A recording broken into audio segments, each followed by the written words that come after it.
ನಮಸ್ಕಾರ, ಶುಭ Prabhat, good morning. ಇವತ್ತು ನಮ್ಮ ದೋಸ್ತಂದು ಮನೆಯವರು ಬರೋರಿದ್ದರು. ಅದರ ಸಲುವಾಗಿ ಜರ ಲೌಕರ್ ಎದ್ದು ಹೊಂಟಿದ್ದು. ಅವನ ಗಾಡಿ ಮೇಲೆ ಅವ, ನಂದು ಗಾಡಿ ಮೇಲೆ ಬ್ಯಾಗ್ ಜಾಸ್ತಿ ಇದ್ದು ತಂದು ನಾ ಗಾಡಿ ತೊಗೊಂಡು ಹೊಂಟೀನಿ. ಬ್ಯಾಗ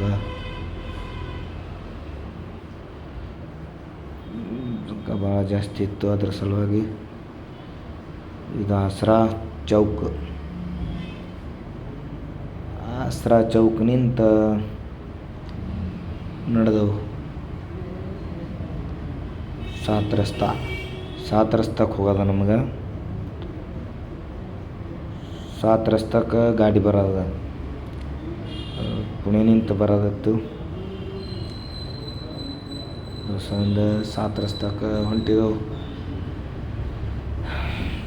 ಗಾಡಿ ಬಸ್ ಸ್ಟ್ಯಾಂಡ್ಗೆ ಬಂದತನ ಹೋಗಿದ್ದೆವು. ಸಾತ್ ರಸ್ತಾಗೆ ಬರ್ತದಂತ ಹೇಳಿದ್ರು. ಸಾತ್ ರಸ್ತಾ ತಕ್ಕ ಅದು ಬರೋ ತನಕ ನಾವು ಹೋಗಿದ್ದೇವೆ. ಅಲ್ಲಿ ಅದೇನು ಬಂದಿತ್ತಿಲ್ಲ. ಬಂದು ಇಲ್ಲಿ ವಿಡಿಯೋ ಶೂಟಿಂಗ್ ಅಂತ ಮಾಡ್ದೆವು. ಇವು ನೋಡಿ ಡಾಗಿಗಳು ಹ್ಯಾಂಗೆ ನಿಂತಾವೆ. ಮಳೆ ಬಿದ್ದಿತ್ತು. ಇದು ಸಾತ್ ರಸ್ತಾ ಚೌಕ್ ಅದ. 7 ರಸ್ತಾ ಕೂಡ್ಯಾವ ಇಲ್ಲಿ. ಇವನ ಮನೆಯವರು ಬರೋರಿದ್ದರು. ನಮ್ಮ ದೋಸ್ತ ರಾಕೇಶ್, ಇವ್ರ ಮನೆಯವ್ರು ಬರೋರಿದ್ದರು. ಅದ್ರ ಸಲ ಬಂದಿದ್ದೆವು. ಶಕ್ಯತೋ ಬಸ್ ಸ್ಟ್ಯಾಂಡ್ ಕೇಳೋದು ಪಡ್ತರ ಬೀಳ್ತಿತ್ತು. ಯಾಕಂದ್ರೆ ಬಸ್ ಸ್ಟ್ಯಾಂಡ್ ನಿಂತ ಎಲ್ಲ ಕಡೆ ಇಳಿಸ್ಕೋತ ಬರ್ತಾರೆ ಅವರು, ಲಗ್ಜರಿದವ್ರು. ಅದ್ರ ಸಂದ ಬಸ್ ಸ್ಟ್ಯಾಂಡ್ ನಿಂತು ಇಲ್ಲಿ ಸಾತ್ ರಸ್ತಾ ಬರ್ಲಿಕ್ಕೆ ಅರ್ಧ ತಾಸು ಹೋಯ್ತು ಟೈಮ್. ಶಕ್ಯತೋ ತಮ್ಮದು ವಾಹನ ಇತ್ತಲ್ಲಿ ಡೈರೆಕ್ಟ್ ಬಸ್ ಸ್ಟ್ಯಾಂಡ್ಗೆ ಹೋಗಿ ತೊಗೊಂಡು ಬಂದು ಪಡ್ತರ ಬೀಳ್ತದೆ. 10 ಮಿನಿಟಿನ ಹೋಗಿ ಬರ್ತದೆ ಬಸ್ ಸ್ಟ್ಯಾಂಡ್ಗೆ. ಇದು ತಪ್ಪುಗೊಟ್ಟೈತೆ ಎಲ್ಲ ನಮ್ಮದು. ಬಸ್ನಾಗೆ ಎಲ್ಲ ಕಡೆ ಸ್ಟಾಪ್ ಮಾಡ್ಕೊತ ಬಂದಲ್ಲ, ಅದ್ರ ಸಂದ ಜರ ಲೇಟ್ ಐತಿ ಇಲ್ಲಿ.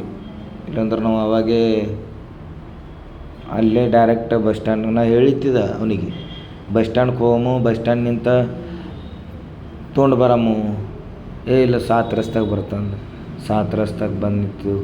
ಅರ್ಧ ಪೌಂಡ್ ತಾಸು ಟೈಮ್ ವೇಸ್ಟ್ ಹೋಯ್ತು ಇಲ್ಲಿ. ಯಾಕಂದ್ರೆ ಬಸ್ ಸ್ಟ್ಯಾಂಡ್ಗೆ ಹೋದವ ಅಲ್ಲಿ ಪೈಲ ಸ್ಟಾಪ್ ಅದೇ ಅದ ಬಸ್ ಸ್ಟ್ಯಾಂಡ್ಗೆ. ಅದ್ರ ನಂತರ ಈ ಸಿಟಿದಾಗ ಎಲ್ಲ ಕಡೆ ತೊಡ್ ನಿಂತು ಪ್ಯಾಸೆಂಜರ್ಗೂ ಇಳಿಸ್ಕೋತ ಬರ್ತಿರ್ತಾರೆ ಅವರು. ಮತ್ತು ಈ ಟೈಮ್ ಆಗ್ಯದ, ಇದು 5:15 ಆಗ್ಯದ. ಈಗ ಬತ್ತು ಬಸ್. ಮನೆಗೆ ಬಂದವು. ಇವು ನಾವು ಆಫೀಸ್ದಾಗ ಶಿರ್ವಳದವರು ನಮ್ಮ ದೋಸ್ತು ಬಂದಿರು, ಭೇಟಿ ಆಗ ಬಂದಿರು.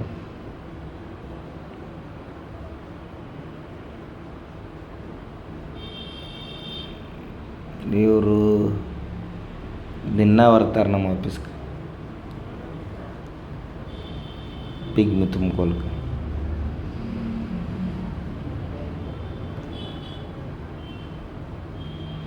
ಹೊಟಗಿದವ್ರಿ ಇವರು.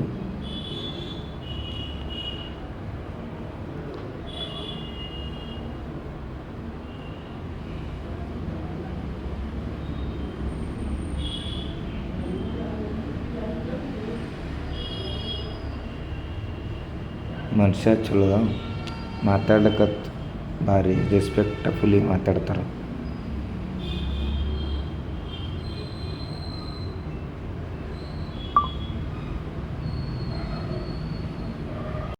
ಮತ್ತು ನಾನು ಆಫೀಸ್ ಬಂದ ಡಿ ಮಾರ್ಟ್ಗೆ. ನಮ್ಮ ಮೇಜರ್ ಡಿ ಮಾರ್ಟ್ದಾಗ ಫಾಲೋವರ್ಸ್ ಸಿಕ್ಕಿರು.